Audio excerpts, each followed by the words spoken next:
Good afternoon.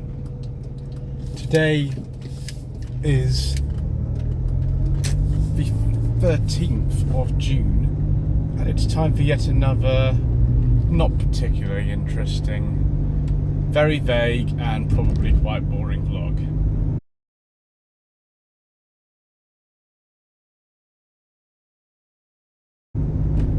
So today we're off to get my jacket dry cleaned, which doesn't sound very interesting, but the reason why we're having that cleaned is because of prodigious sweating at the Bromley Pageant 2 days ago, and the amount of sort of sweat which came actually through the jacket onto the outside is ridiculous. 30-degree heat and very high humidity on that day was maybe not that pleasant. I'm sure many of you experienced the same thing when you were out and about on that day, whether you were at the Bromley Pageant or you weren't. So been just going through and editing the 10 parts of the slightly shambolic shuffle which I filmed on that day. I filmed 10 parts last year as well. It's about the kind of amount of time it takes to get around that. I think I filmed on and off for about 7 hours, which was an awful lot. No wonder I was sweating. I was wearing suntan lotion, I was wearing a hat, and the hat actually, it started to discolour because I was sweating through the brim of the hat, which was absolutely ridiculous, but it's true. And I was wearing sunglasses most of it, although I had to take them off a few times for the simple reason that the sun was so bright that looking at the screen of what I was filming on, I couldn't really see the screen, so I had to take my glasses off. Somehow I managed to get through, just really sort of powered by the end of it by Diet Coke, Fanta and 2 ice creams, which you know, was not really the best way to try to get through something, it was, I must admit, but it kind of worked, and I got back to the hotel in Dartford where I was staying, and you know, put the fan on and tried to get some rest after that, which was you know, one of these things. But that's all by the by, really. I'm sure some of you have seen the Bromley Pageant videos so far.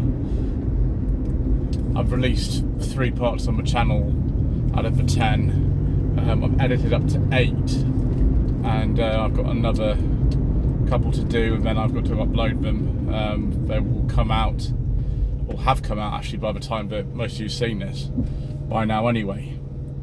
Unless you're a channel member of the Row 45 V6 or Set Toledo membership tier, in which case you'll see this video around the day that it's recorded or just afterwards, and you will have access to many more of the parts because they are sort of released in advance for channel members, which is nice. You don't have to become a channel member. It's just something that some people wish to do to support the channel financially, which obviously very helps, but even more helpful is subscribe to the channel, liking this video, leave a comment below. Those really could help, and also sharing this video.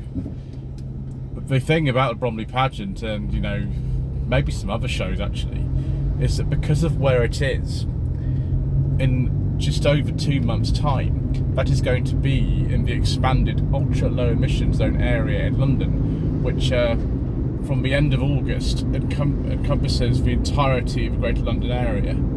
And this has been something which has been discussed for about a year now. I knew that this was on the cards in about May, June 2022 when I did a job just outside the ultra low emission zone expansion area for a client, and the reason why he was getting rid of it is because where he lived in Oxford and also in London and many other places, the car that he had is not compatible with the zone, so he'd have to pay £12.50 a day to go in it. And that is the case if you go into the ultra low emission zone in London. It's £12.50 a day. It doesn't really matter whether you live there or not. Now there are some exemptions to that. Any car made before 1983 is actually exempt, completely exempt, as well as being MOT exempt. You have to register an exemption, but you know, there we go.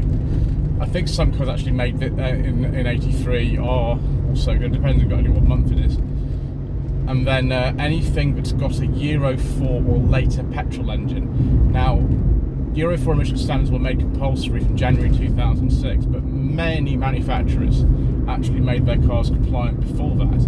Many Volkswagens, Toyotas, BMWs, Fords, loads and loads and loads of manufacturers made their cars compliant before that. So this is a Rover, it's a 45 V6, and these were compliant from at least 2002 onwards.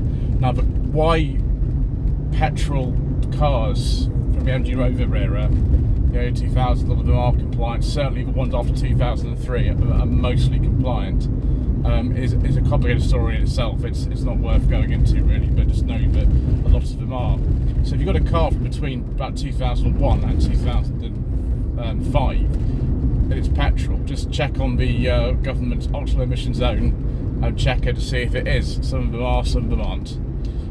With forbidden fuel diesel, well, that's a lot worse, and this is why we don't talk about diesel on this channel, because the Mayor of London would prefer us not to unless we pay. It's only Euro 6 ones, which were those registered after September 2015 officially, but obviously there was some before that were Euro 6 compliant.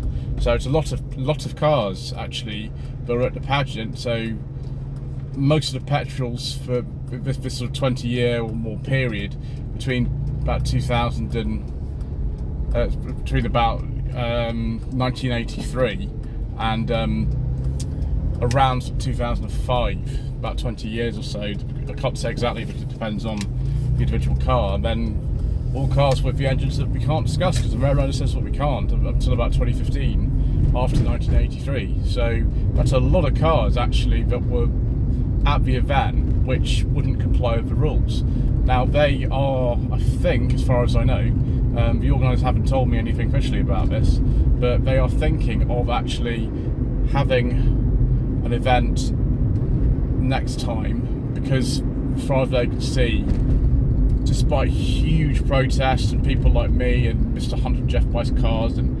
Shazad Sheikh, the brown car guy, loads of other people saying that this is a terrible idea, Mr. Khan, please can you not do this? We so far don't appear to have had this being rescinded. Now the next Mayor of London, whoever that is, when they come in, might actually do this, they might rescind it, but at the moment, no, it's probably going ahead, which is a shame. I don't agree with it, but there we go. And because of this, they think it's just not going to work holding that event in Norman Park in Bromley in 2024. They're looking for alternative things, or they could just do what I think will happen for certain and just say to people, okay, well, we've got the new Leicestershire motoring pageant, and that is going to be starting this August, and I've been asked to have a stand there, which is very kind of the organisers, who are the same people who run Bromley Pageant, to invite me to have a stand there. Whether it's going to be any good, who knows? It's probably not, to be honest, but that's the way it goes on this channel, isn't it? We're not the best in that sort of way. So yeah, that's one of the things that can happen, is to actually just say, well, it's over, it was nice, and let's go instead up to Leicestershire, and there's no ultra low emission zones up in Leicestershire at the moment, but then maybe in the future. I mean, goodness knows, this whole business is kind of going all over the place, isn't it? It's affecting people in so many places: Bristol, Bath, Portsmouth, Edinburgh, Sheffield, Glasgow. It goes on. There's one particular, Manchester. It's just completely, utterly insane. And now an event on the sort of scale of Bromley Pageant, which people say might well be the very largest outdoor one-day car event in this country, is going to have to either move itself or just be cancelled entirely, which would be a shame.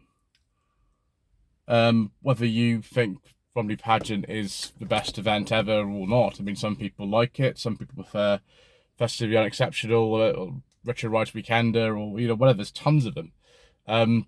But this is going to happen to other events as well, eventually, that are anywhere near cities. And I think that's a shame. So Leicester Motoring Pageant obviously will be there, will be most certainly filming as much as possible. I'm there 2 days. I've got some friends already booked in. I understand some of whom you'll recognise, some of the cars you'll recognise, and we'll have a great time. But as for Bromley Pageant itself, what a shame. There's a reason we don't talk about diesels on this channel, viewers, and we haven't done since the channel started in 2018. I know about 1,500 videos ago. It's because the Mayor of London says that we can't, and therefore, there we go. Anyway, do let me know your thoughts about this, and hopefully a lot of you who've watched the videos, whether, a little bit of one of them or all of them, have some things to say about this as well. So put your opinions in the comment section below. I can't promise I'll be able to bring them to the Mayor of London though. Anyway, thank you ever so much indeed once again for watching. Please don't forget to subscribe to the channel, like this and leave a comment below, and we shall see you again soon for more extremely impressive parking skills.